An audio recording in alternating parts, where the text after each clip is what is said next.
like ultimately, how can you go from dead last to being the best team? Like, what were they doing that was so underachieving in the first 2 months? A lot of what they were doing wrong was a lot of the stuff they were doing wrong last season. So much of it seemed like a copycat of what was going on last year, where they'd have a really good game, a really strong outing, and you're like, all right, you can see where this team's going, and it would be followed by a couple of games where you're like, boy, these guys can't put three passes together.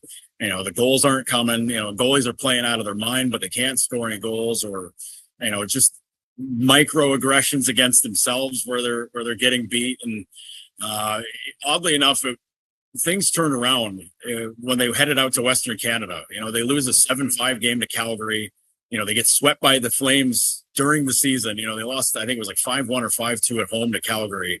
And, Calgary was struggling to throw the puck in the ocean, never mind score goals. And here the Flames were just dumping goals over their heads like crazy. And that game was kind of a wake-up call for this whole group because, and Tage Thompson and Rasmus Dahlin talked about it, that like the leadership group came together and said, listen, we don't hold each other's feet to the fire here. How are we going to do it with everybody else? And how are we going to be able to change things? And, the next night they play Edmonton, they get a win.